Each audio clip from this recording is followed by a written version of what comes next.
This computer.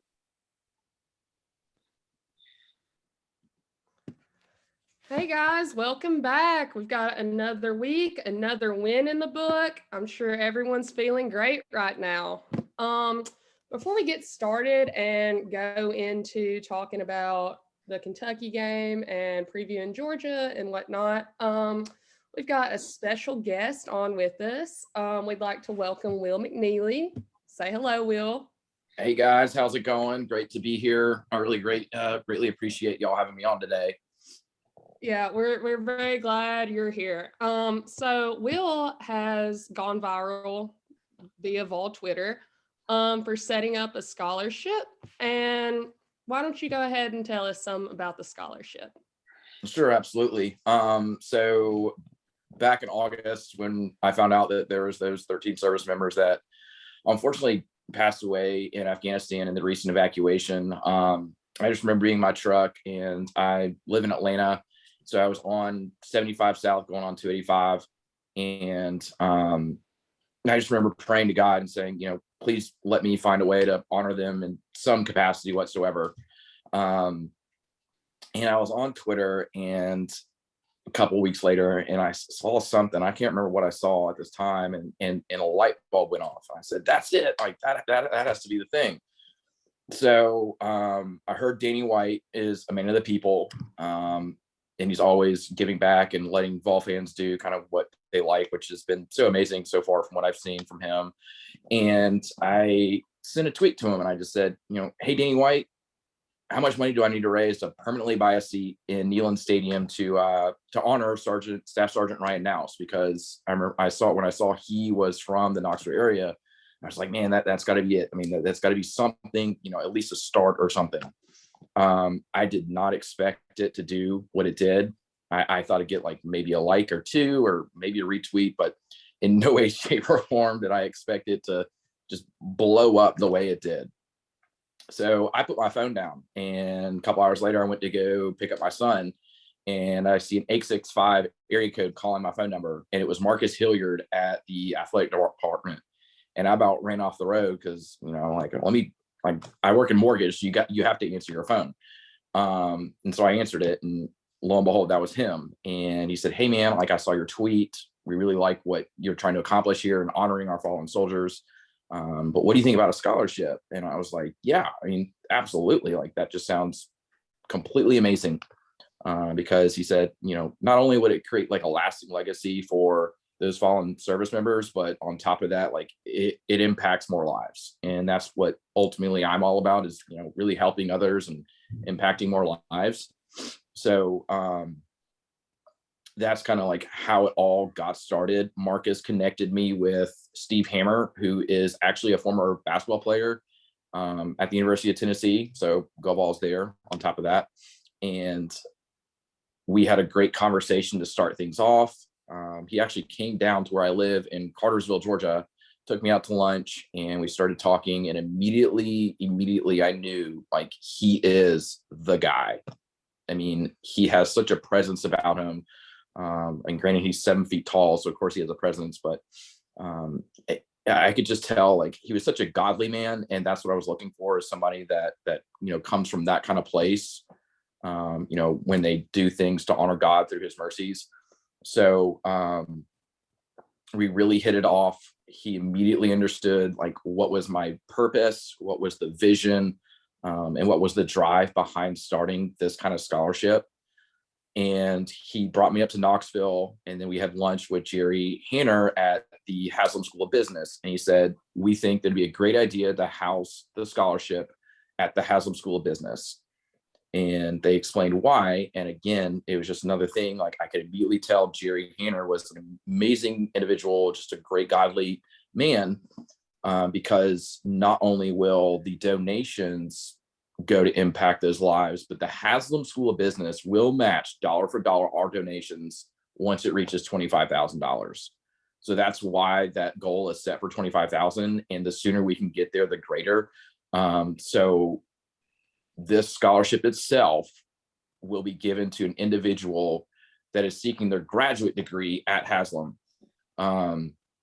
it will be given to an individual that has some sort of military ties, whether it's an immediate family member that's like active service or veteran status, or they could be coming to Haslam from like a service academy, like the Navy, Army, etc. Or they could be coming from like a military university, whether it be like the Citadel or VMI or something along those lines. So at the end of the day, I really just want to impact more lives. I hope this scholarship does that. And I hope we can really see the fruits of those labors. And yeah, it's all been kind of a whirlwind, but I greatly appreciate all the spotlights that's been given, because that's just what we want. All I want is to impact more lives through this scholarship, especially those who served in our nation's military. That's super awesome. That's taken Vols Help Vols to an entirely different level, and I applaud you for that. That is really, really cool.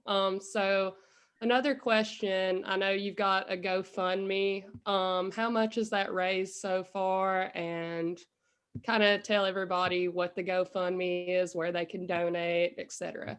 Yeah, sure, absolutely. So the link, I have my original tweet pinned on my profile. My Twitter handle is @WillMcNeeley, if anybody's wanting to go donate. And I had a feeling y'all would ask me that question. So just before I looked, and it's at $1,000 right now. So in one day, not even really 24 hours, we've raised $1,000.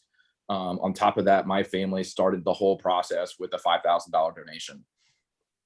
That is awesome. That is incredible. Honestly, I'm beyond amazed. Like, I'm almost at a loss for words right now. Just the thinking that you had to go into this, like think, what's a good idea? And then coming up with that, and then actually getting in touch with everyone. I really like how it's a good reflection of our university and our AD, and showing that the department does care about what the fans have to say and what maybe one fan might want. And that's just something that we haven't had in a while, just an athletic department that actually listens and will make those strides.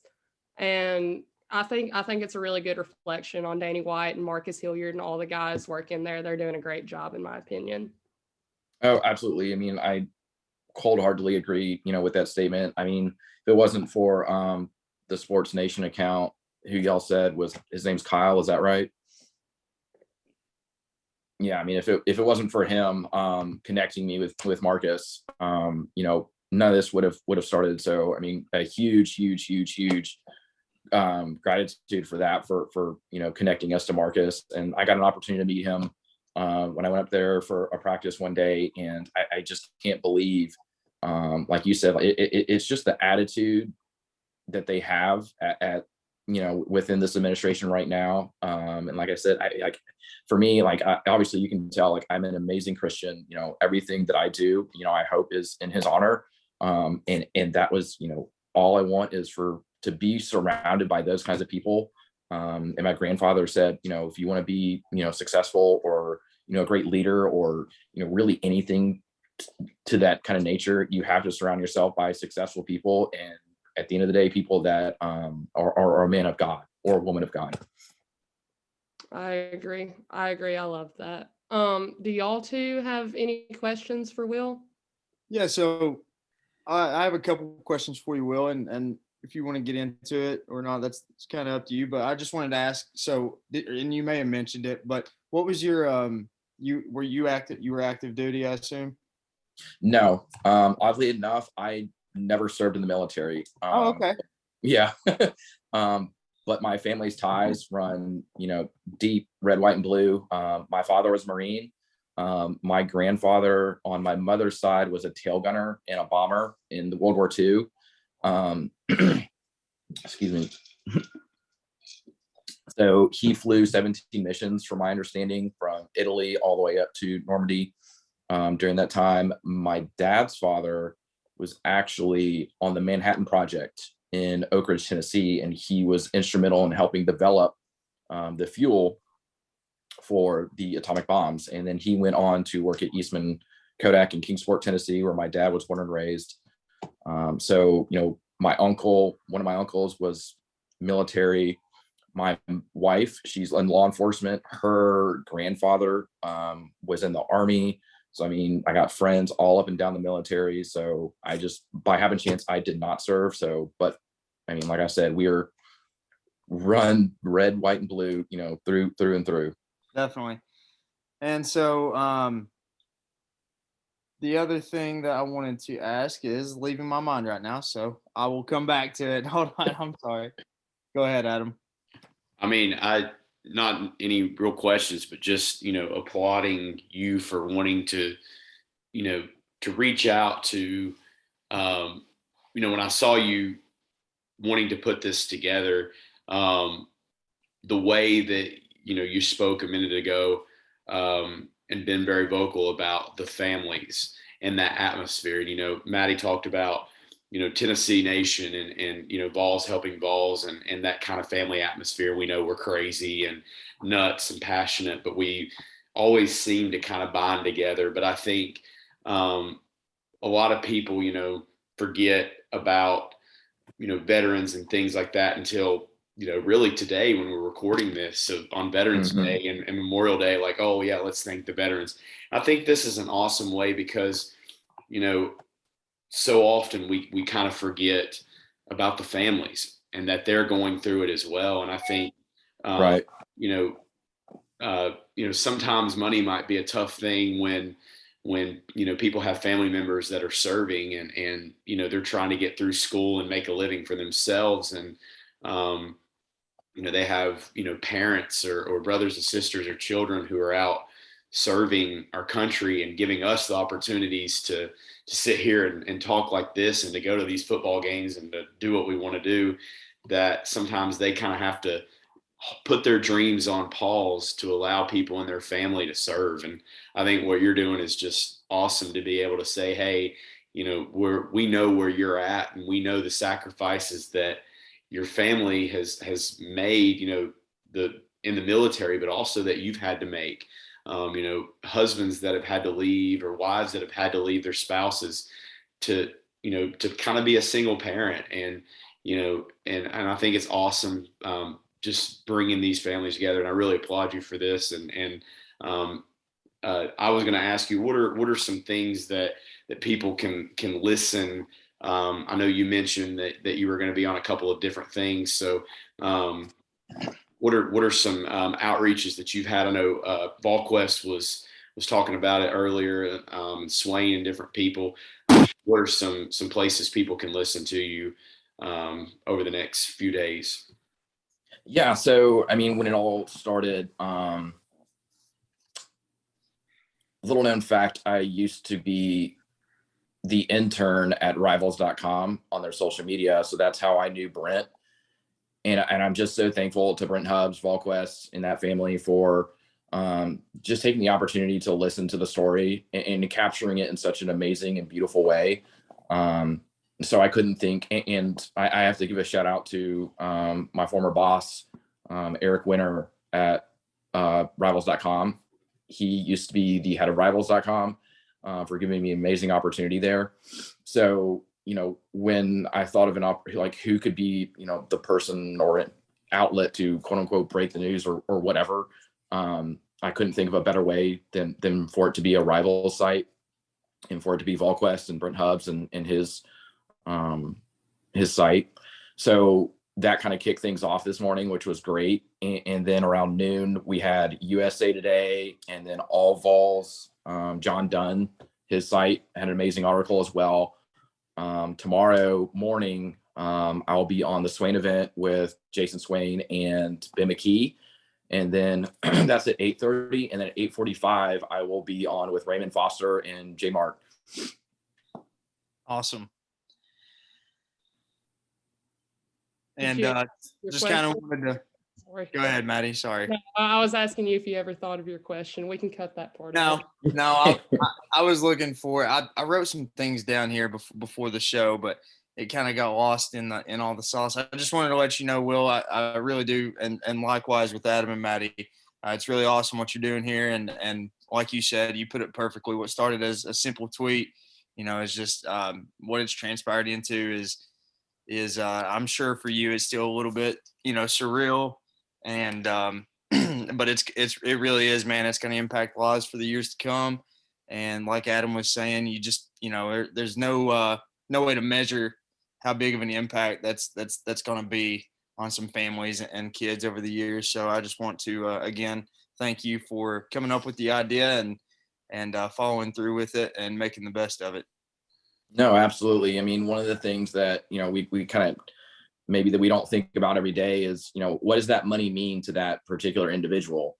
Well, $1,000, $2,000 scholarship could mean, the world. That could be books, that could be meals, that could be helping for housing for a little bit, just some kind of financial way that can really help that individual, that service member or family member or service member, from a financial standpoint, just have a little bit of breathing room when it comes to, getting their graduate degree. And, another reason that the graduate degree was just such a great idea was because I got my grad degree. And in today's world, a lot of folks are now getting their undergraduate, but not so many folks are getting their graduate degree. So, a graduate degree, when it comes out, it just helps separate themselves a little bit and helps them put them on, a little bit better of a platform when it comes to, starting off their career, especially when it comes to the business world. And that's why I was very happy to go with the Haslam School of Business, is because of my pedigree in business. So I just can't thank everybody enough for all the support and everything that we can to continue to impact lives for many years to come. Yeah, thank you so much, Will. That's incredible. And it's absolutely perfect way to celebrate Veterans Day. Absolutely.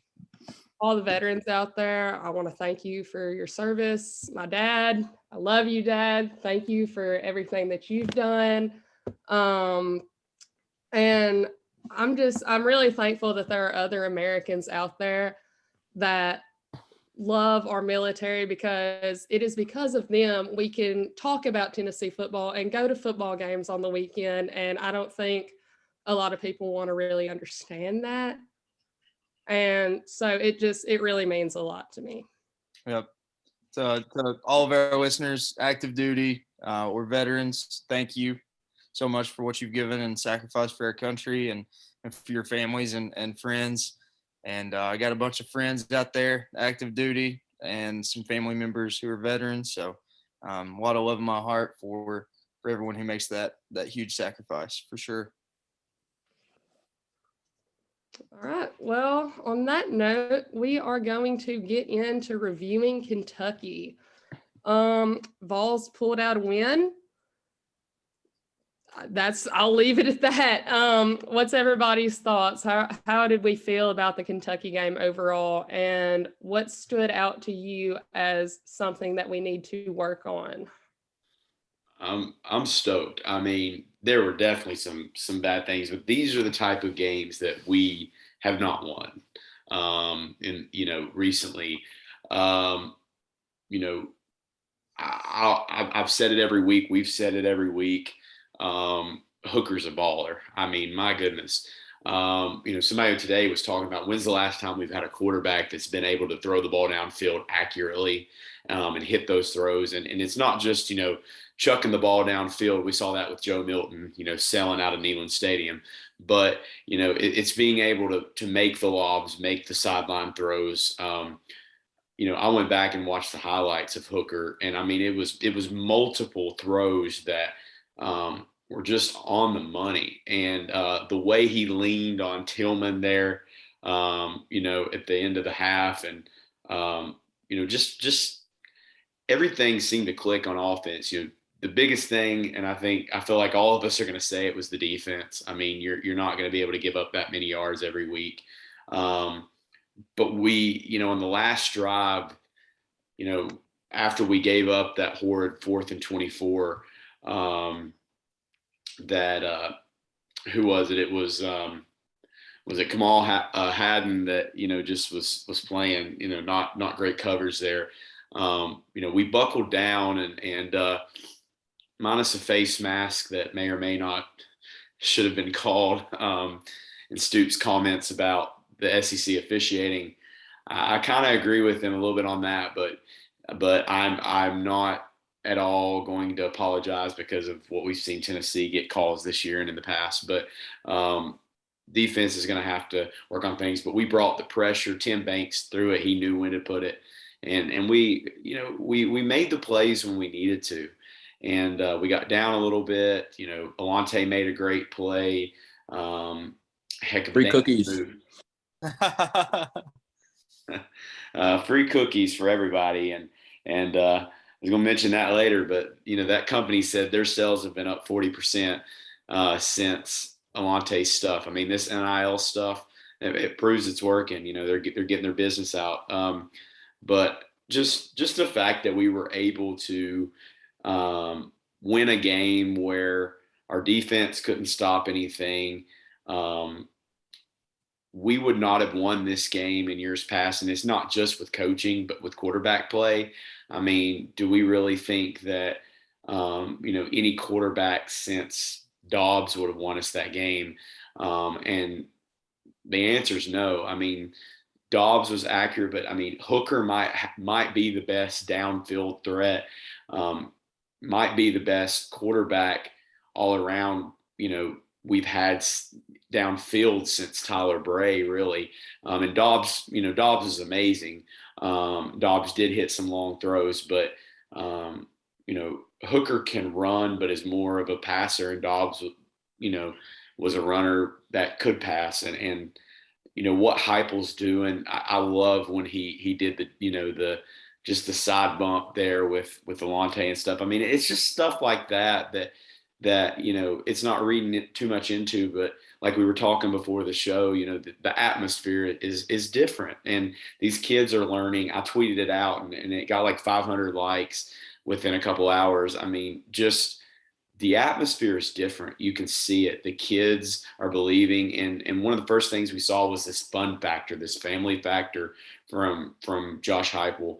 And some people scoffed at it and laughed at it and was like, you got to get down to business. But there was too much of that with Pruitt, and it wasn't really getting down to business. It was just, and it wasn't this, you trust me, I trust you thing. There wasn't any trust. There wasn't any bonding. And I think that family factor from day one is the biggest thing that led us to win this game. And people may say that's corny, but when a team comes together, they know how to trust one another, play for each other, learn with each other. They learn how to win close games like this. And I mean, I'm excited about what Tennessee's doing right now. I think Hooker is he's extremely cerebral. He clearly very much studies the game. You can tell he watches a lot of film, in between games.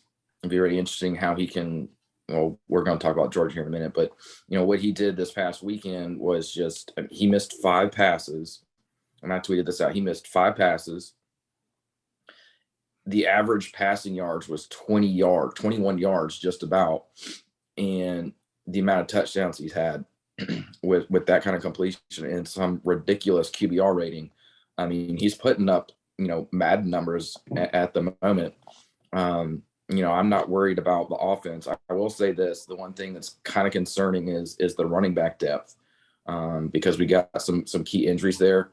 If Tyon Evans, can get healthy, which he came in for a play and that was it because he tweaked his ankle again, or Jabari Small with his shoulder. I wish both those young men a speedy recovery.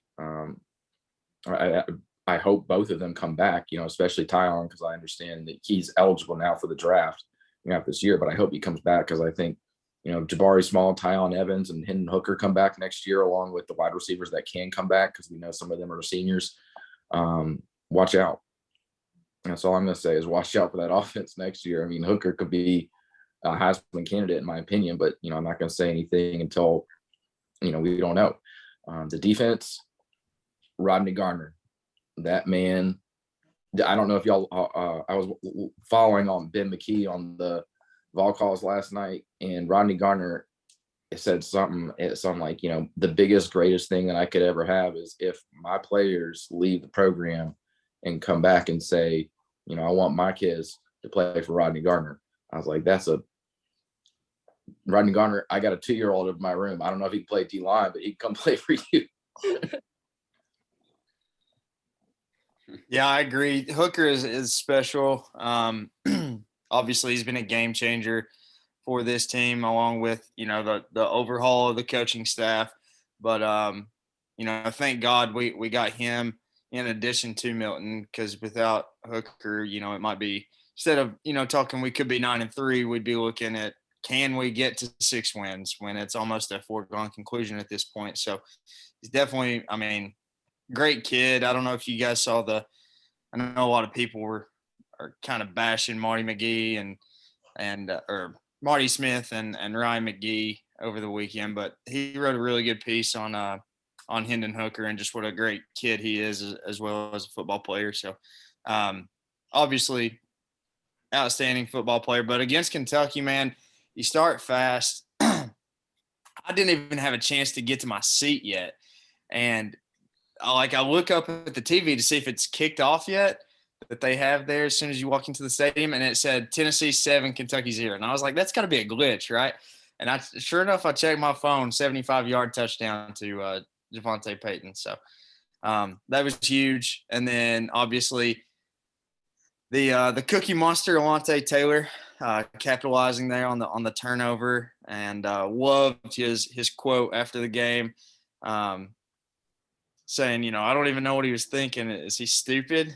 Talking about Will Levis. I thought that was pretty funny. Heat of the moment comment, I'm sure. He probably wouldn't say that, today or anything if they asked him about it. But well-deserved. He made the most of it. Barron and Young late in that game, getting that pressure. Kudos to Banks for drawing it up. But to be able – they were on the field for 99 plays, right? Like Barron and Young, they may have been on like 90 plays, right? But they were on for 90% of those defensive snaps, and to be able to hold a little bit left in the gas tank and just have that awareness to kind of save some gas for those last few snaps where you're really going to need a pressure on Levis to get him off his mark. That was huge. And I think that just speaks to, like you were talking about, Rodney Garner, just the coaching ability, just the development and the coaching that he has brought to this D-line group. It may be, outside of the quarterback improvement, it may be the biggest improvement I've seen by a position group from last year to this year. And man, at the end of the year, back up to Brinks guy for Garner, if he's looking for an extension, if anyone tries to come in and steal him, because you got to keep him. And in addition to that, they did just about as well as they could in limiting Smoke and Rodriguez. I thought Kentucky would be able to run for 250, 300 yards on us, and they just didn't. Right? We made Levis make the plays, and kudos to him. He did pretty good. It's just it came down to the turnover, Tennessee being able to capitalize on the big play opportunities and getting that stop late. So it was really fun celebrating in Neyland North, also known as the Kroger Supercenter field. And hopefully we can carry some of that momentum over to Georgia. Yeah, I agree with everything that all of y'all said. The defense did come up clutch, which is really good to see. And we saw some glimpses of that same defense that showed up against Ole Miss, showed up against Alabama for a few quarters. We saw some glimpses of that defense. But what we also saw was that ugly defense that played Alabama in the fourth quarter, that played Florida in the fourth quarter. My thing with them is it really all comes down to one person. If you follow me on Twitter, the one player on my defense that I do not want to see anymore is Aaron Beasley. I do not understand how he can be in on so many tackles and guys fall forward, guys get extra yards, they just drag him. He's not wrapping up. That's the one thing that concerned me, was we weren't finishing our tackles for the most part last week. And going into Georgia, you know, you're gonna have to wrap up. You can't be trying to hit the ball and go for a strip when a guy's already 10 yards up the field. Like, we've just got to be better there. But overall, offense looked great. Knowing that we can take the ball and score on command is awesome. And probably the coolest thing that I saw in that game, and something that really speaks to Heupel's coaching ability and his knowledge, is in the first half going into halftime, how he only had, 16, 17 seconds on the clock, and he got points out of it. He worked the sideline, worked with what we had, gave us an opportunity to score. Whereas a former coach, not anyone in particular, but any of our former coaches would have probably just taken the knee and gone to half. But Heupel said, no, we need to get as many points as possible because it's clear that we're not going to have much time of possession. And shout out to Levis. He played a heck of a game. Mark Stoops' game plan was really good. Limit us with the ball and just basically keep it on the ground, keep the clock running. But shout out to Heupel and our entire staff for having an even better scheme to combat that. It's almost like they knew that this is what's going to happen, and so we're going to have to get those big explosive plays. And so it's just really nice to see a coach game plan and go in and make adjustments when needed, and then seeing the guys get that big stop to close the game out and wrap it in orange and white. It was awesome. And I hope we can carry that momentum into this week. I mean, we'll see. It's a tough task at hand. So we're going to go ahead and go into Georgia week on that note. I've got some stats written down here. So Georgia's D-line, led by Jordan Davis, probably going to be a top 3 pick in the NFL draft. In my opinion, I'd probably draft him first. But their starting D-line, 3 of them. This is from 3 of them. They have 19 tackles for loss and 10 sacks. Just those 3 guys. We have allowed an SEC high of 33 sacks. If those 3 guys have 10 sacks and we have allowed 33 sacks, it's going to be interesting to see how we plan around that. Are we going to double Jordan Davis and let somebody else, worry about everyone else? Or what are we going to do there? Basically, we've got to do better protecting our quarterback. And I think we have. Cade Mays being back is huge. Our whole line has to stay healthy. Georgia's offense has 11 turnovers this season, and they are 5th in the country in 3rd down conversion percentage. That's tough. That means that we're going to have to get out there and create, somehow make something happen, make Stetson Bennett make a mistake, because that's the only way you can, or get some fumbles. But speaking of Stetson Bennett, he's got 14 touchdown passes to 4 INTs. But here's the crazy thing. 8 touchdown passes of over 25 yards. So they have explosive plays too. I don't get media trying to say that Georgia's offense is and their defense is what's really good and what's going to propel them to a natty. I think their offense is just fine. I think it's pretty good. Maybe I'm alone there, but based on what I've seen, Stetson Bennett's good.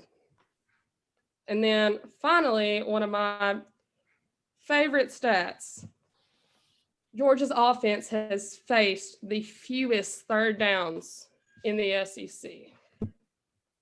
That means that they're converting on 1st down, picking up another 1st down, maybe get to 2nd down, pick it up right then. We can't let them have their way. We've got to be better in the secondary for sure. Our linebackers have got got to play good, have got to wrap up on tackles. We've got to limit penalties. So what's everybody's thoughts going into Georgia? What's your biggest concern, and what's the keys to beating them? I'm going to take a quote from one of the greatest movies that has ever been put out there. We leave no doubt. All right, now, I don't want them to gain another yard. You blitz all night. If they take the line of scrimmage, or if they cross the line of scrimmage, I'll take every last one of you out. You make sure you remember the midday they play the balls.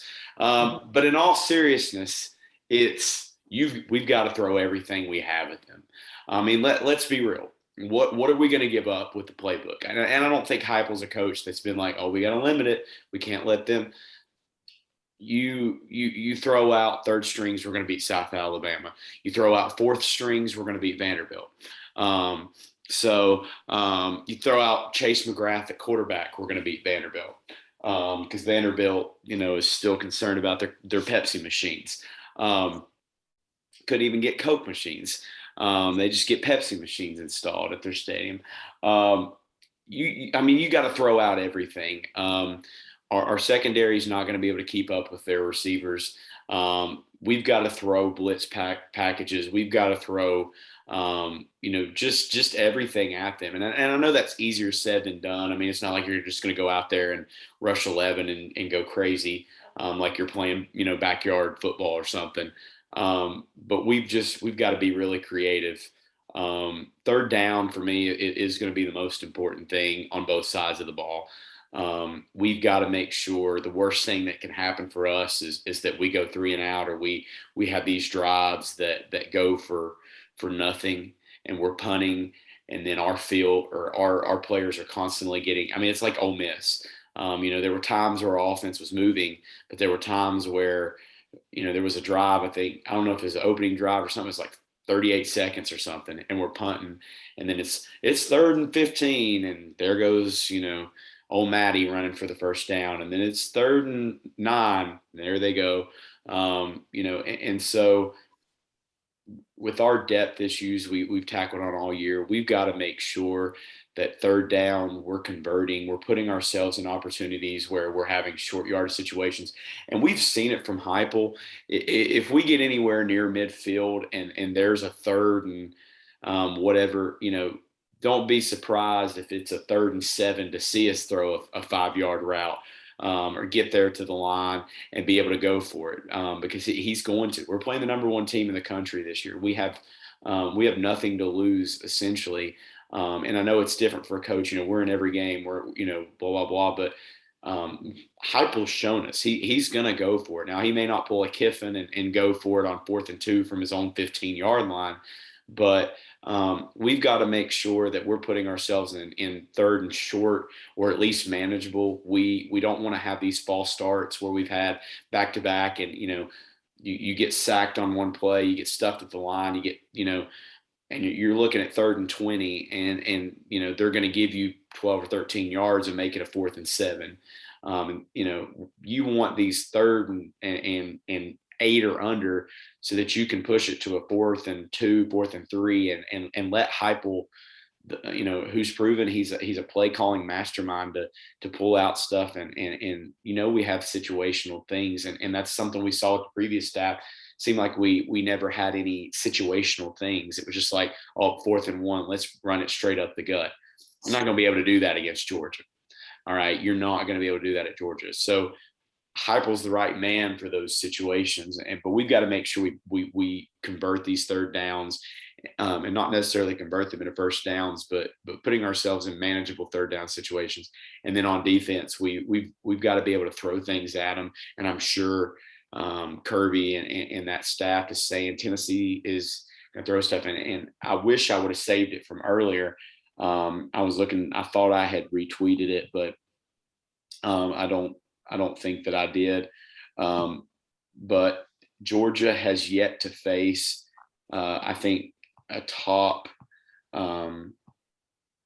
They have yet to face a top 35 offense this year, and Tennessee's ranked 5th right now. I think the best one was at 36 or something like that. I can't remember which team it was. Maybe Arkansas or something that was 36th ranked offense. And so we are going to be the biggest test on offense for them. The unfortunate thing is we're one of the worst defenses that they're going to face. So, those third down situations, we're not gonna win on the defensive side of the ball. We're gonna have to outscore them. But like Maddie said, we're gonna have to throw some things at them and create turnovers. And that's the only way. I'm not gonna say we win, but that's the only way we're gonna make this manageable. And are we making our predictions now, or are we waiting for? We'll just do it all at the end. Okay. All right. That's my spiel. So we possess the ball. I'm looking at stats and it says 13 minutes and 52 seconds. If I'm Josh Heupel, which I'm not, I'd want to know how I can score more than 50 points in 7 minutes of possession time. I know that's probably what he's thinking, if he could literally do that, which I'm sure he could. But it'd be interesting to see how, going into this week, what they do in terms of times of possession. I mean, Kentucky had the ball for 46 minutes. That's insane when it comes down to it, that we scored 45 points in a third of the time that they had, Kentucky, that is.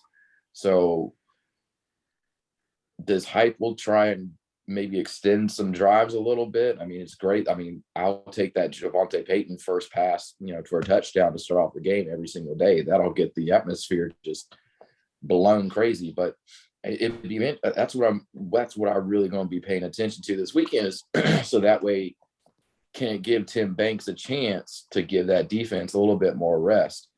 So that's the biggest thing, in my opinion, when it comes to this game, is how well rested can that defense be going into the fourth quarter. Now, when it comes to this game itself, I don't know how I can get connected with Kirby Smart or UGA, but I'd love to place a simple wager with them. Tennessee versus Georgia. Whoever loses has to donate to the scholarship. If UGA loses, they have to donate $1,980. I love it. Yeah, no, it is going to be, when you look at Kentucky and Georgia and you look at their offenses, they have the same overall, that methodical, move the ball down the field, 4 or 5 yards here, 10 yards here type of approach to how they want to move the ball. But the difference maker between those two teams is Georgia's weapons a lot better than Kentucky's weapons. And other side of the ball, 10 times better. Georgia's defense is. So, like you were saying, I'll take the screen all day long, but you are right, Will. It's time of possession is going to matter a little bit more against Georgia than it did against Kentucky. I definitely agree. The fact of the matter, Maddie, I know you're not going to like me for this, but I'm about to rip off those orange shaded glasses. It's a measuring stick game. That's what this is. And, as much as I want to say, any given Saturday, which is still true, things happen, but, it's a measuring stick game for Heupel, and it's, it's almost like how I felt about the Ole Miss game before the season. It's like, all right, can we do what we want to do and at least give ourselves a chance going into the fourth quarter? But it's just tough when you see it literally took everything. Like you were saying, Adam, we normally lose those games like we did against Kentucky, the game against Kentucky. And we did pull it out, but it took everything we had. We didn't play our best, but there's no guarantee that we're going to play our best. We are at home. We're breaking out the black uniforms again. It's going to be a great environment. We always get up. Yeah. Yeah. Is that breaking news to you, Will? Yeah. Yeah, mode. Back in black, they said. Oh goodness. Yep. It's a lot of unhappy people about that. Shout out Dixie Field House. We'll talk about you here in a little bit. Yeah. It's just some of his tweets. We'll get into it here in a little bit. But Oh yeah. back to Georgia, we're wearing the black uniforms. We're back at home. It's gonna be it's a 3:30 SEC game. I'm not saying that it doesn't have the makes of a game that Tennessee could pull out, but that's against Georgia in a normal year. This is not a normal Georgia team. Like, this may be the best Georgia team they'll ever have since 1980, right? And if they don't get it done this year, I just simply I don't know when they will. You're looking at, Kirby may go down in history as worse than Mark Richt. If they don't get a national title this year, they may just tell him, you know what, go kick rocks with your buddy Rick. You're done here. You're just like him. But it's what's going to keep it close for us is just being able to convert in the red zone, which we've been pretty good at this year. We're at 70%. I don't see Heupel wanting to kick any field goals. With Georgia, we're not playing to cover the spread there. I think we're actually playing to win. I think that's the type of coach he is. And also, Tennessee does a really good job of limiting the explosive plays. We really don't give up that many big plays unless it's 3rd and 30 or 4th and 26. That's about the only time we give up a big play, right? So if we can, maybe not blow a coverage on 4th and 24 against Georgia, I like our chances a little bit better to keep it close. But that's just kind of the way Banks schemes our defense. It's a bend, don't break type of mentality for us, but unfortunately, you're out there for 99 plays against a way better O-line and faster wide receivers, faster quarterback in Stetson Bennett. It's a tall task, but let's just see where we're at, right? Coming off riding a good win in Lexington, and like I said, it should be a great environment. I'll be in Neyland Stadium, and we'll see how it goes.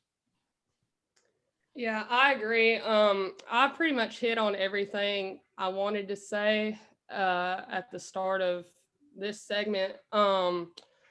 But like you said, being Neyland this weekend, we are currently at 99,000 tickets sold. I'm pretty sure is what before I got into the podcast, I'm pretty sure that's what the Twitter said. And so there's still 3,000 tickets available. If you can go, try to, because I would like a full Neyland. And I'm not saying we're going to win by any means, but it'll hype them up. The more people that are there, it'll show that, hey, this fan base believes in you. We believe that there is a chance. Because believe it or not, Trey, there is a chance any given Saturday. You never know.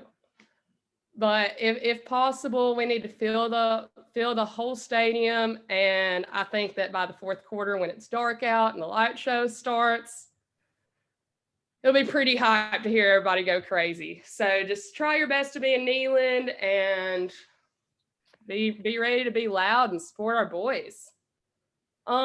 So moving on from talking about Georgia, we're going to also talk about something that I hate, and that is negative people online.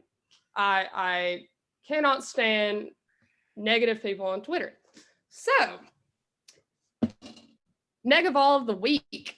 I'm going to go ahead and start off because this guy's incredible. I think this is like your 5th or 6th time winning from me. So congratulations, Vols Picks. You've done it again. You've broken the internet with your stupidity. So earlier this week, Morvin Joseph put his name in the transfer portal. Some people straight up asked me, who was Morvin Joseph? They forgot he even existed. He never played. I mean, just a really young kid, never played. Vols Picks decides to run with this and run with his narrative that Heupel hates everyone and wants them all gone. He said, Heupel sure has the guys believing. SMH.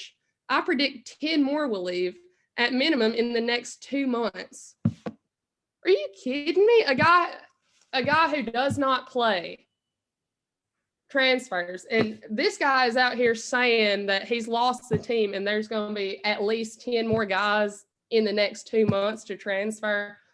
But I know that you've said that your sources are so good. A, your sources have not been right. B, reveal your sources, because I think it's you in your head still. And see, Jeremy, put the phone down, please. God, I can't take it any longer. I'm going crazy. And to the 1,600 of you that actually follow this guy, I hope most of y'all do it for fun and to laugh at the nonsense, because if you truly believe the things that come out of this man's mouth, you need to seek help along with him. Yeah, I'm going to double up on Vols Picks as I've done each week this year. There was a video someone had put out there, the difference between Jeremy Pruitt and Josh Heupel, and it was talking directly about a question about environment. And I'm not sure what it was in regard to as far as Pruitt and what game, but Pruitt was very Pruitt-esque, looked like he didn't want to be there. And I remember back, somebody was asking me the other day, they were like, you love Heupel when he talks about this, but you also said you love Pruitt. And there's a difference. If you're a good football coach and you're all about the game of football and you have success, I could care less about gimmicks. I mean, Butch Jones was the best motivational. He had us all believing. And then we saw him coach and we're like, yeah, this guy can't coach. He's just a car salesman. Now, this baby will get you down the road, and then this baby will get you 600,000 miles on, and, just pay $37,000 for this 1940 Buick, and he'll make you buy it because he was a good salesman. Pruitt was just all about football, and we liked that because we didn't want gimmicks. Pruitt just didn't know how to coach football as far as micromanager. But Heupel made a comment talking about the Ole Miss crowd, was talking about how hyped the student section was and how it's very important, as Maddie just hit on, to these student athletes to see the fans support them and to be there and to pack the stadiums and cheer them on and show the passion that they have. And Vols Picks took it as, I can't believe that Josh Heupel is okay with promoting the atmosphere of chucking things on the field. And nowhere was he asked directly about that. I mean, if you want to talk about that, excuse me, literally for 59 minutes of the game, we were all about the crowd. And that last bit, maybe they went overboard and threw things, and we've all agreed that should not have been done. I think the premise behind it was correct. It was horrible, but they should have just, let's go Brandon, all this different stuff instead of, chucking stuff on the field. But, it was just this bad look for Tennessee for a minute, but Heupel never talked about that in this. And so he's just looking for a way to put Pruitt up and Heupel down. And I'd much rather have a coach who's proven that family and togetherness, a theme of this whole show, since Will talked about, his getting together of things. And that's what it's all about, is, having trust and being able to put family and things that we fight for together, like trusting your teammates and then being there for you, rather than the steam that Pruitt was blown up. So, Vols Picks, if you listen to this, awesome. I haven't talked to the other two, but I really do think that it's only fitting that at the end of the year, we try to get Vols Picks on our show and just figure out, just to ask him some questions and see what's going on in that little Vandy mind of his. Got anyone, Will? I say somebody not on Vol Twitter, but on Twitter. Okay. That applies. Okay. I got to go with Dan Wolken. Yes. Great one. Great. I'm blocked. I'm blocked on everything. So you gotta let me know what he said. I'm trying to. Oh, here we go. All right, so it has to do with. Did y'all see that video that came out after Texas's game of Bo Davis, their defensive line coach, just kind of giving his thoughts to the players? Yeah. So apparently somebody tweeted something about that. I guess it's a reporter, and saying, this is a quote from Sark. Sark said, I think one thing that jumped out to me when I first saw the video, you could hear the passion in Bo's voice. We really believe in the staff that we hired and what we came here to do. You could feel the passion and want to get it done. Dan Wolken came out and retweeted that with, interesting. The thing that jumped out to me was repeatedly calling players mother. All I'm going to say is clearly Dan Wilkins never played a team sport. Because I've been called a lot worse. Yeah. So that's all I'm going to say about that in terms of, I mean, I just think he probably holds the Olympic gold medal when it comes to this award, if I had to say it. So, yeah, when it comes to the transfer portal, I just had to make a comment regarding that because I just don't think we as fans, I mean, we see these things and we want to jump in and be like, oh, that's so awful. Like, why are you leaving? And when at the end of the day, like, maybe we don't understand the situation. Like, we're not in their lives. Like, for example, I don't, Morgan Joseph, he probably might not get to play next year. If he stayed here, so we just don't understand their situations. And there's so many reasons why, when it comes to these players leaving, that we as a fan just don't completely understand. And I say that because I've got my graduate degree in sports, which you can actually see right there behind me, sports administration, and been in the sports industry for a long time, before I left it very recently, or not recently, but like a couple of years ago, to go work in the mortgage industry. But there's so many things that just happen behind the scenes, that we just don't understand as a general fan. That, like, who knows? It could be a grandma sick or somebody sick in the family. They just want to move away, or they just honestly don't see a path to the field and they want to go get playing time, which to me as a former coach, in basketball, I completely understand that too. So, I mean, there's just so many reasons that we as a fan don't understand.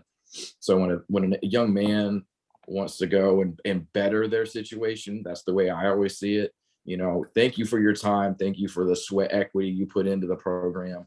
And thank you for being a good student and a good representative of the university. And I wish those young men all the best. And that's really all I say when it comes to those situations. So. Yeah, I agree. Just don't say that to Vols picks, because he'll tell you that Heupel's pushing everybody out. He will go on and on and on. Yeah, Dan Wilkins a loser. He's the ultimate loser. You can just, I mean, he puts the evidence out there for him, for all of America to see, unless you're blocked, like he does. Adam saying he's blocked. He followed that up with I was kind of going through his Twitter now here. I want to mention Dixie Fieldhouse, but he followed it up and said, someone had said, Sarkisian said he's gotten more good response than negative in reaction to the Bo Davis video. And Wilkin retweeted it and said, this explains why Texas is Texas. To be clear, the video is what it is. It happens. But substance-free rants don't fix football problems. It's like, he doesn't even know it's very clear that he has no idea what transpired on that bus and in that video, right? Like, there's a whole picture painted somewhere out there behind, it's not in that video though. It's, you know what I'm saying? He's just not grasping what that video, the picture that video is trying to paint. He's painting it on his own out there in fairy tale land. And he thinks that coach was trying to fix a whole program by telling them to leave and calling them MFers. But anyways, yeah, mentioned Dixie Fieldhouse. He is not happy about the black uniforms, kind of to catch you up there, Will. He's a orange and white truther, right? He doesn't think that Tennessee has ever worn any color outside of orange and white. And if you show him a picture of us wearing black back in the early days of football, The 19 teens, right? yeah, 1914. he won't believe you. It's just a darker shaded orange, or it's the mud on the jersey. But no matter what, we've always worn orange and white, right? And it's not traditional to wear black or gray, and he hates it. So today, after they announced that we are wearing the black uniforms again, he's got a list of tweets here. For one, he tweeted out a picture of I think it's some dog that is clearly not a coonhound, and said the players picked a new dog for our mascot. They thought this one was cooler. And then he said, Oh, I see it. That is yeah. a cool dog. Yeah, it is, right? But yeah, and then he just goes on. It feels weird to be the last Ball fan. He called Josh Heupel a very, very bad negative connotation word because we're wearing black uniforms. I mean, it's just ridiculous how invested people are in what color uniforms we're wearing. I can't wait until our spring game next year is the orange and black game. Like he's crying like a baby that we're not wearing orange and white. And I get it, it's Orange homecoming. is the new black, man. Come on now. Exactly. We're gonna have him on the show. Him and Balls Picks. We need both of those guys on the show. Yes. Yeah. I asked somebody today that works for the team, just like, because I heard that the players, like the leadership committee, meets at the start of the week, and they're the ones that actually pick the uniform combination. And so I asked if that was true, like, because it was just something I heard. And they said, yeah, they all meet on Monday, and then whatever the players decide, that's what they roll with. And so I'm in the boat where if the players want to wear purple, let them wear purple. If it hypes them up, I don't care. If it gives them extra juice, let them do whatever they want. Let them come out in rainbows. I don't care. Just win, baby. And I don't believe it at all, but there is small hype, and we know how it is with fall Twitter. Sometimes they break news before anybody else, and sometimes it's just blowing steam. But some said that they've heard that Nike finally finished the black helmets. Now, I doubt it, but I highly doubt it. But if they run out with black helmets matching those uniforms, I might have to go crazy and pick it to win. Not really, but run through a brick wall might happen. Oh yeah. Well, If we I get can black tell helmets, you from a trusted, reputable source that those helmets are supposed to arrive in November. I don't know when in November. I just know they were supposed to arrive in November at some point, and that's why we didn't have them last time. However, I did like what we did last time, but all I know is the helmets are supposed to arrive in November, so it'd be cool if they did show up on Saturday. And it gets dark now. You earlier you said afternoon game instead of night, but it gets dark at 5:30. So that all black at night and Neyland against Georgia. plus Boy, the lights. Oh yeah. Balls money line. Hammer it. I'm putting money on it. we come out in the second half, only down 10, getting the ball. It's Let's over, go. man. All right, y'all ready to pick some games? Let's do it. Yeah, I think I gotta get the All right. list. Did you send the list to the group? My trusty board up here. Oh, before we get started, while you're doing that, just want to, and everyone out there didn't get to hear it, but I went on a pretty long rant on how Wake Forest and Michigan State, there were a couple others in there. I can't really remember. I think I called Wisconsin a fraud, and you're still a fraud, but they did hammer whoever they played. But Wake Forest, Michigan State, thank you for proving me right. You're both frauds. Just an absolute embarrassment. Just an absolute embarrassment to your respective conferences. I mean, Wake Forest, can't you carry the conference the 1 year Clemson's down? I mean, can't you, just show that you're capable of being a competent program for the one chance you were going to have at doing it, right? And hey, listen, played great all season, but you choked. And while we're recording this right now, Sam Howell, I don't know what you all did for him last week, but you made him look like he was the #1 Heisman contender. And tonight, he's right back to the same Sam Howell that the Hokies beat the first week of the season.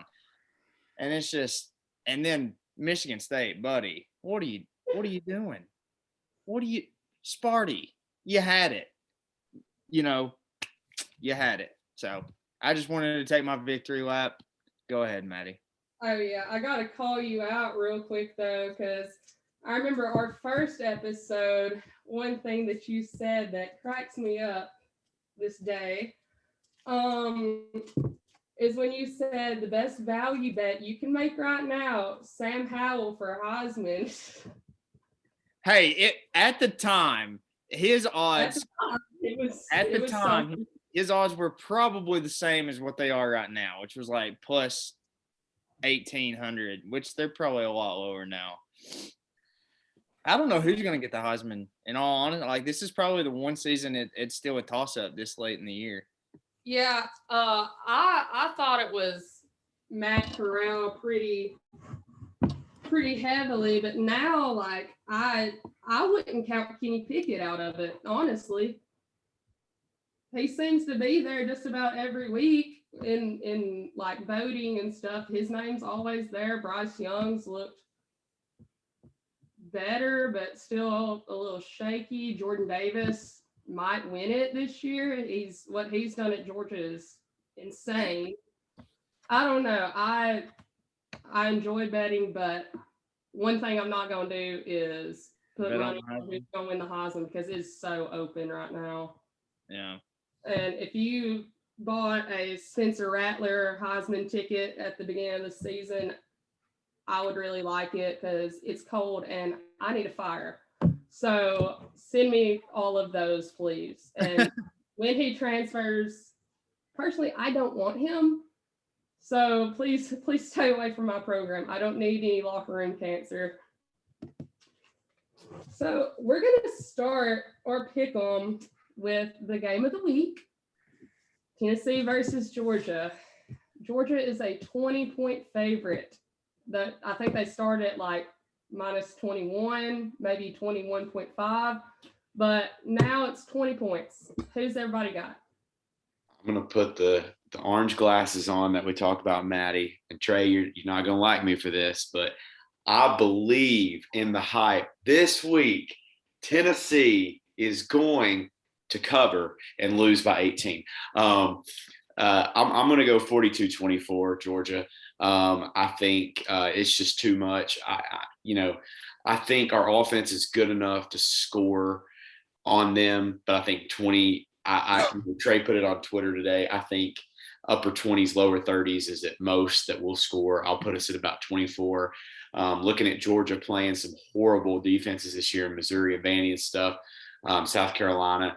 I don't feel like Georgia is going to go out and score 50 or 60 against us unless we just go out and have a game like we did last week. But I'm going to go 42-24. My hype is I think we'll cover. We're just not going to win this game, but I think that we are going to put up a fight. We don't have the depth. We don't quite have the talent on both sides of the ball yet. And I do think that Georgia's going to get a little scared early. I think the crowd will get into it, but I think by the second half, it's going to be similar to a lot of games we've seen in the past, especially the one where we thought, goal line stop at halftime and then we come out and I don't think it'll be like that. I don't think this is the type of team that's just going to self-combust. I know Bama we kind of did, but I mean, it was a fourth quarter late thing and it wasn't like, we were up by 10 and just self-combusted. The depth will come into play really in the third quarter, but I do think that we may get ball first or something like that, and after halftime they get the ball and score and just kind of start pushing it, putting it away with the depth. But I'll go 42-24 Georgia. Go for it, Trey. So I think it's going to be a lot like the Bama game. A lot like the Bama game. Being at home, it might even be. I feel like it's going to be lower scoring than what a lot of people think, and it just when we play on the road, it seems like we score more. I don't know. I would have to look at the stats exactly, but I'm just going to roll with that and say that we're down 10 at the half, probably. I'll say 20-10 at the half, and end up losing 37-17.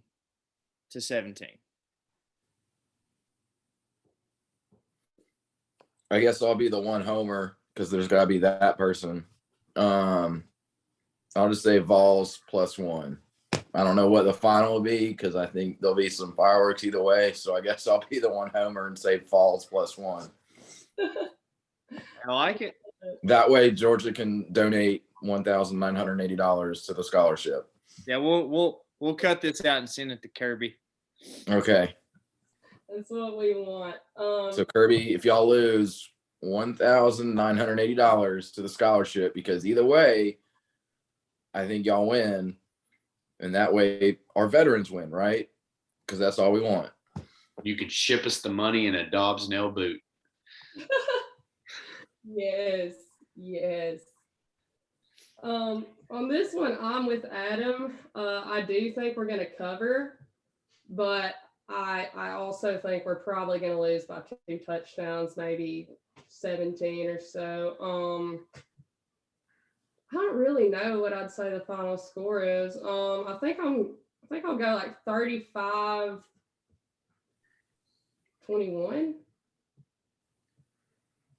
Yeah, 35-21, Georgia. Okay, moving on. We've got Mississippi State at Auburn. Auburn is a 5.5-point favorite. Who's everybody got in that one? I'll let Adam go first. Thanks. Which teams show up? I mean, we talked about it last week. Which team's going to show up? This one is a flip of the coin, really. I'm going to go, both teams coming off losses last week. I'm going to say Auburn, and I'm going to say they don't cover. I'm going to say Auburn by a field goal. I've been back and forth. Like, I have not had the right read on Auburn all year.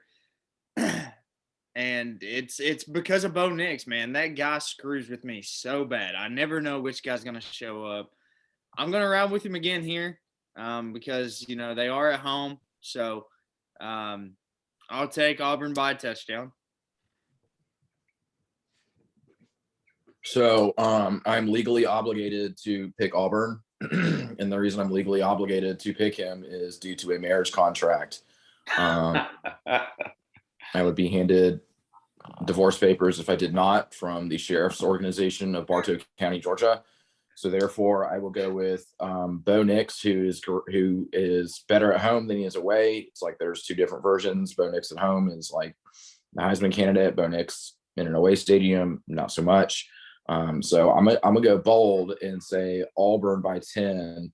I'm also picking Auburn because I have to give a shout out to Cole Kublanek, the former offensive lineman from Auburn, who tweeted out my link to the scholarship.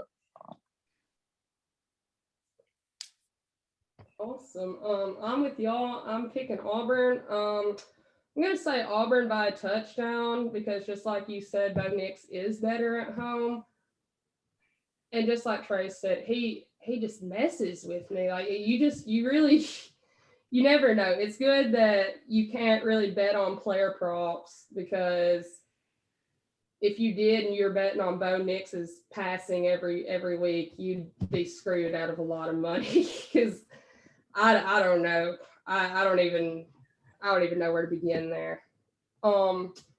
Next we have USC Junior, South Carolina, playing at Mizzou. South Carolina is a 1-point favorite. Who does everybody got? I've got South Carolina by 2 touchdowns. I mean, both of these teams stink. We showed it, but I think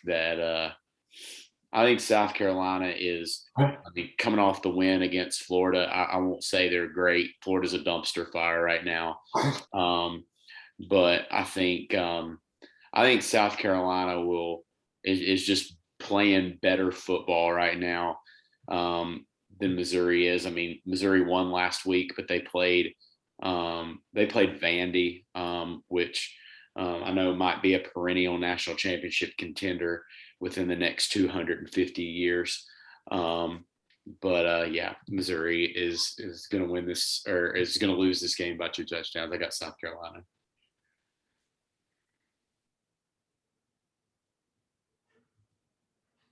Y'all go ahead. Oh, my bad. I blanked out there for a second. You got too bored. No, it's just, yeah, the South Carolina Missouri game is going to be pretty boring. It's weird, and I think Vegas even thinks it's weird because that line is so weird. Like, I don't think any of us would have thought that Missouri would only be a 1-point favorite over South Carolina this season. No, South Carolina is a 1-point favorite. Well, yeah, even worse. That's either way, flip flopped. I didn't think it would ever be a 1-point line on this game either way. It just speaks how bad Mizzou's been. And I mean, credit to Beamer. You know, he did get the win against Florida last week. I think all of us were rooting for him. So shout out to him for doing that for us. I'm gonna take South Carolina just to be different. And you know, if I don't think Beamer's the answer there, but if he can get a couple of SEC wins under his belt, maybe South Carolina buys into him for a little bit so that we can continue to whip up on them for the next couple of years. I really don't know. This is a straight coin toss for me. So I'm gonna pull a quote from the great Madden and say whoever scores more points wins. Whoever scores more. I love it. This one, I think I'm gonna take the chickens. Yeah, I'll just leave it at that. I think I'm going with the chickens on this one. Mizzou is atrocious. The chickens. Oh, I get Maddie. I love it. Next, we have A&M at Ole Miss. A&M is a 2.5-point favorite, and I believe that's where College Game Day is going to be. So what are we thinking on that? A&M or Ole Miss? I'm going to go. It's a primetime game at Ole Miss. It's, again, I mean, both of these teams have looked like world beaters and have some weeks, but both have 7-2. I'm going to go with Ole Miss, and I'm going to pick Ole Miss by a field goal. I think Ole Miss gets it done late. A nice drive by Matty Ice there, and gets him down the field, gets him into field goal range. Kiffin walks off with his golf ball at 8-2. Yeah, I'm with you. I think the Magic's ran out a little bit for Texas A&M. Not that they're a good team. It's just I think Ole Miss, this is a good spot for Ole Miss to finish off their the meat of their schedule in a good way. And I just think Corral against that defense is going to eat them up through the air and on the ground. Is it still at +3? 2.5. Okay. Just take the money line. No point in taking the points. Just take them on the money line. Not so fast, my friends.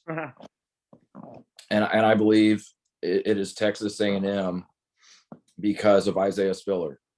I think that young man has 120 yards on the ground or more. And I think Texas A&M takes a playbook out of ours for what we did against them, but is able to actually capture on that, because I don't know if y'all watched the game last week. Ole Miss didn't play so hot against Liberty, who has obviously Hugh Freeze. So I think that Texas A&M squeaks out a win by either 1 to 4 points. Yeah, I'm with you, Will. I've got A&M. I think Zach Calzada is going to do very, very well. And like you said, I think Isaiah Spiller, great back. I think he's going to have a really, really good day. It could go either way, but I think I'm going to take A&M by a touchdown. Next, we have Kentucky and Vandy, where Kentucky is a 21-point favorite. I'm sure somebody's got Vandy. Who we got? I absolutely do not, because I hate Vandy. Yeah, Vandy's not going to win this game. I've got Kentucky. I think they're mad about last week. It's close to me. I would want to go about 18 to 22, which is right in that cover range. I'll say right on the line. I'll go Kentucky by 3 scores. Yeah, it's going to be all Kentucky. It's like you said, they're mad, they're pissed off that we came in and stole their lunch money and kicked them into basketball season, where they got their lunch money stolen again by Duke the other night after barely escaping Miles College. But yeah, I'll take them to beat Vandy. Kentucky 21 or more. Yeah, I think Kentucky covers pretty easy. Got Arkansas and LSU. Arkansas is a 3-point favorite.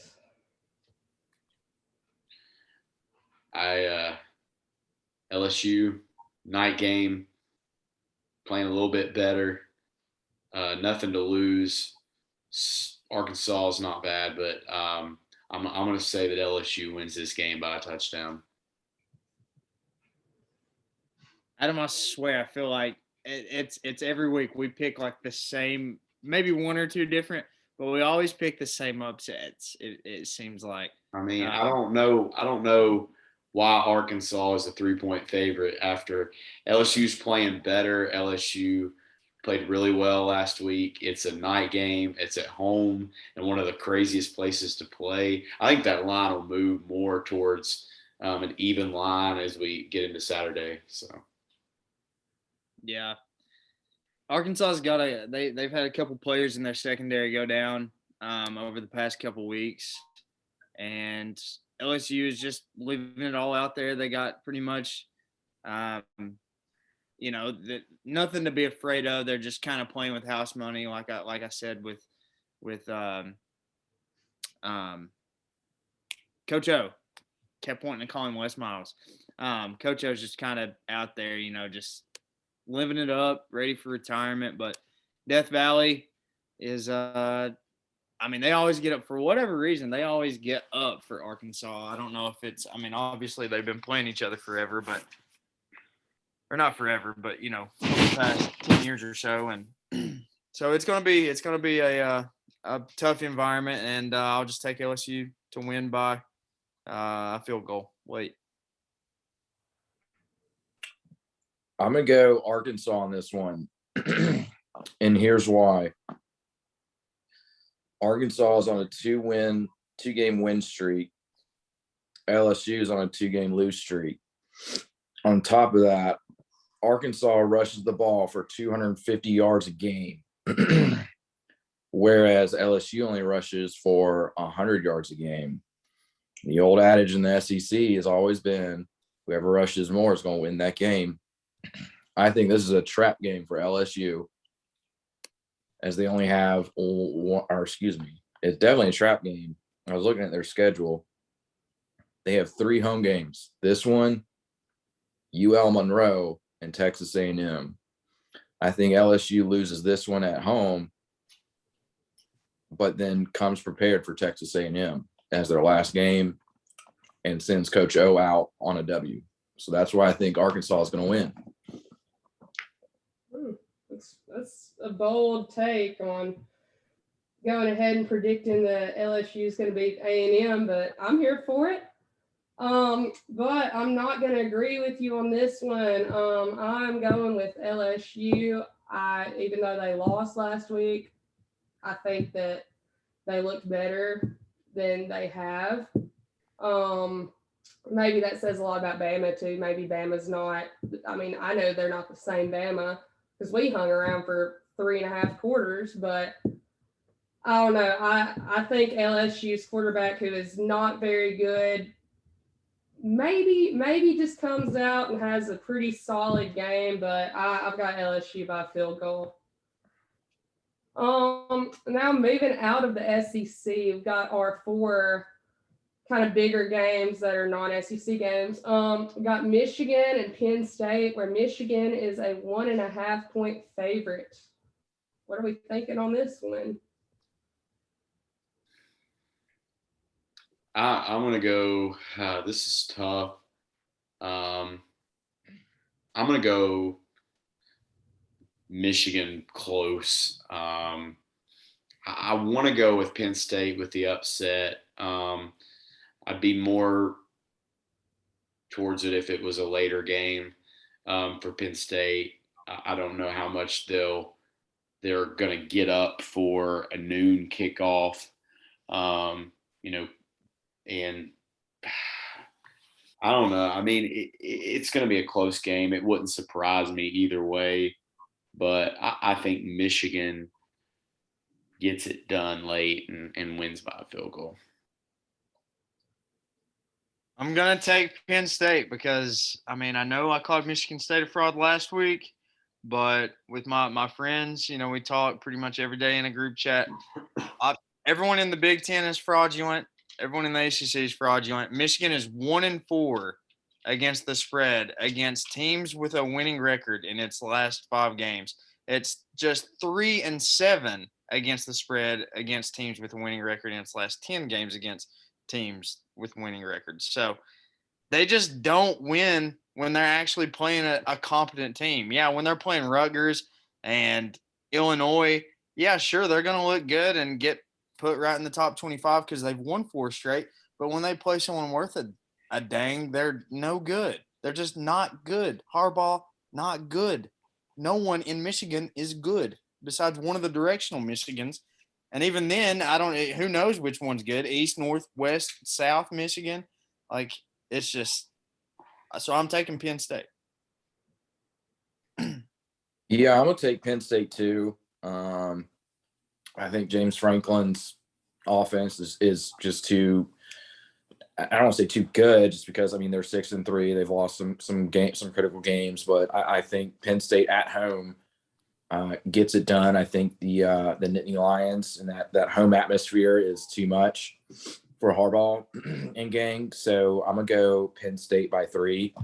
I think it could either be Penn State by 3 or, like, I don't know, Michigan by 21 or something crazy like that. But I think Penn State is the winner. I also want Penn State to win because I saw a bold prediction of Penn State and Tennessee in Music City, which I think would be really cool. And Cade Mays also said he wanted to go to Music City, to Nashville for his bowl game. So I'm going to go with that. Yeah, I'm with y'all. I'm going Penn State because, quite simply, I think Harbaugh is going to Harbaugh this game. And he'll find a way to lose it. I don't know how he does it, but he will. So I'm taking Penn State, and I think it'll be like a late field goal type game. What if his brother, since he doesn't have to prepare for a Sunday game with Baltimore, is playing tonight? What if he comes and coaches him? Does that change? No, I'm just kidding. Miami is right now is holding the Ravens to 3 points in the fourth quarter. So maybe neither Harbaugh does well this week. No, they just need to find new careers. Now we've got Oklahoma and Baylor. Oklahoma is a 5.5-point favorite. There's been a lot of question on whether Oklahoma is for real, or, are they always going to be, they've been scared a lot this year. I think that that answer could be yes and no, but I'm going to take the yes this week. And I'm going to say, I think Oklahoma comes in this week and I think they beat Baylor, not blowout, but I think they handle Baylor. And then I honestly could see Oklahoma losing one, if not both of the last two, to Iowa State and Oklahoma State. Not saying they will, but it wouldn't surprise me to see Oklahoma pull an Oklahoma, just like a hardball pulls a hardball. But I think they beat Baylor this week by 2 to 3 touchdowns. And then I think one of the last two matchups, maybe that last matchup against Mullet Man at Oklahoma State, pulls out the upset and maybe knocks Oklahoma out of a possibility of being in the Final Four. So I'm going to say this week, though, is not that week. So Oklahoma we'll go 17. Yeah, I'm going to pull a wheel here and call an upset the last week of the season. Oklahoma State will beat Oklahoma the last game of the season and kind of knock them out of playoff contention. They don't lose this game against Baylor, though. Baylor already got their big upset win. So over Iowa State, which me and Adam called earlier this year. Kudos to us. But yeah, I think like I said, Oklahoma, their loss is still looming. They can see the clouds in the distance. They're rolling in to Oklahoma. They're not in Texas yet. They're still farther west out in California. But by that last week of the season, that storm cloud is going to be right over Lincoln Riley's head. And it's going to rain Cowboys down on them.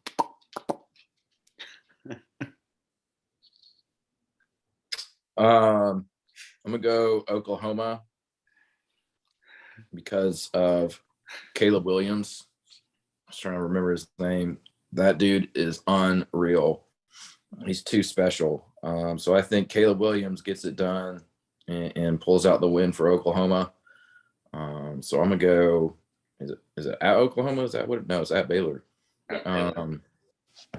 So I think Oklahoma continues their streak and wins out the rest of the season and wins the Big 12 for the 1,000th time. Huh? I think Oklahoma wins out and wins the Big 12 for like the 1,000th time. Oh, God, yeah. I don't know about that one. I'm going with Baylor because, as Clay would say, I think Oklahoma is fraudulent. It's been too many close games that they've just barely squeaked out where they were heavy favorites. And I think this is the week that they can't pull it out. I think this is the week that maybe it'll be a late score, but I think Baylor's gonna win this one. So I'm gonna call that upset right here, right now. Got two left. We've got Purdue and Ohio State. Ohio State is a 21-point favorite. What are y'all thinking there?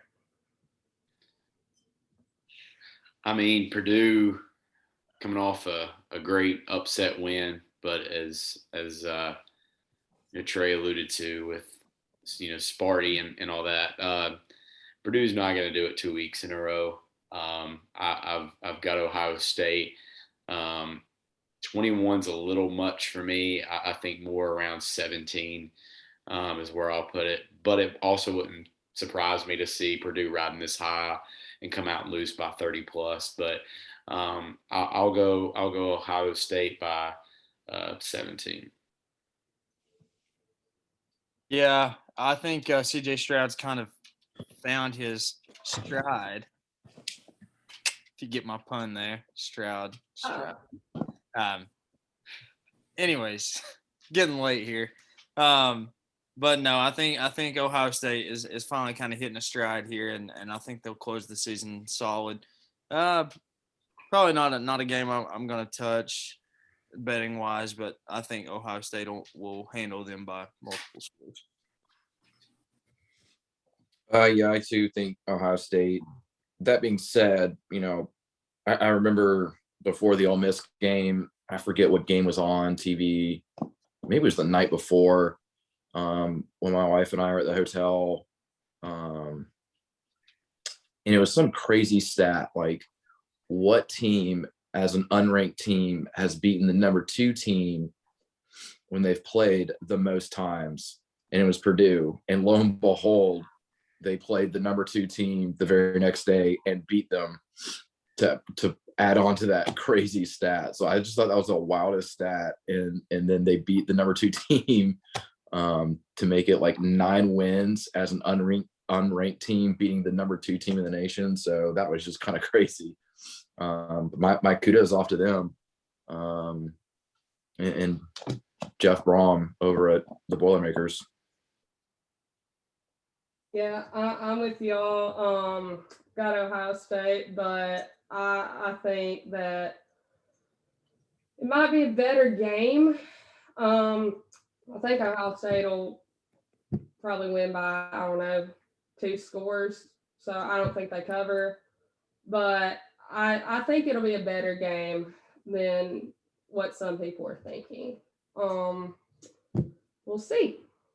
And the final game, this one's for Trey. NC State and Wake. Wake is a 2-point favorite. What we got? NC State. Enough said. I've crapped on the Deacons for a whole week now. You know what though? They may lose to the NC State. They may just show how fraudulent they are, and I think they will. I'll take it. Hey, pack up, baby. Woo! Let's go. I think the Clawfence resurrects itself in a good way and somehow takes down NC State in the Wolfpack. I also think it's just crazy how what he's done, at Wake Forest. And if you look back, of course, Vol fans remember who he is, with the Clawfence. And he was the last offensive coordinator under Philip Fulmer. And he was from Richmond before that, the head coach at Richmond. And I can't say enough, my hat's off to him for, resurrecting that program and the many obstacles he's had to overcome, especially, it's like Georgia Tech when it comes to the academic kind of things. So I think the Clawfence, man, I'm gonna go the Clawfence. Offense.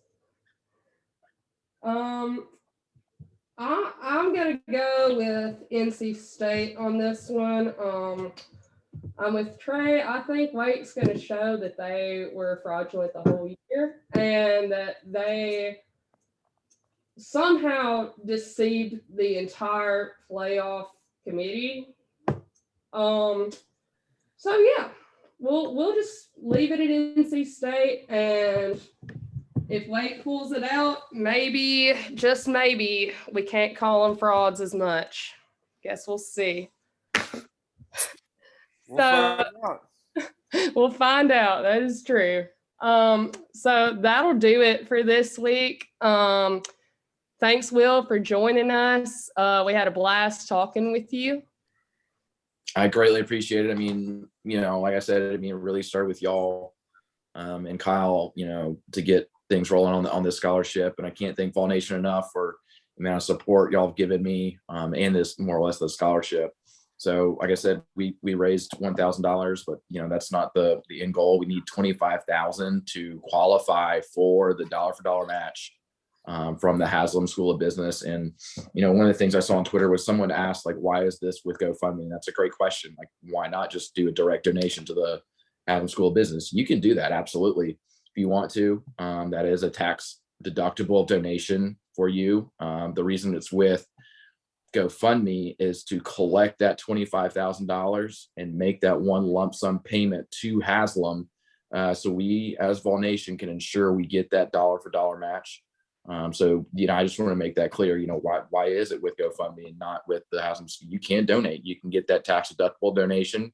You can go on UT's website and find the scholarship. But, I just know that, GoFundMe can be a little bit easier. And that way we can collect that $25,000, make that one lump sum payment, and get that dollar for dollar for match. But either way, I'll put it this way, either way, no matter what happens with the GoFundMe, 100% of those funds will be donated to the scholarship. So again, thank y'all so much. I appreciate y'all having me on. It was a blast. It was great. Again, thanks for what you're doing with the scholarship. It means a lot to, pretty much everyone. Everyone in Vol Nation really thanks you and really is behind you. Thank you. So we'll see how Tennessee plays this weekend, and we will see y'all next week. Go Vols. Go Vols. Go Vols.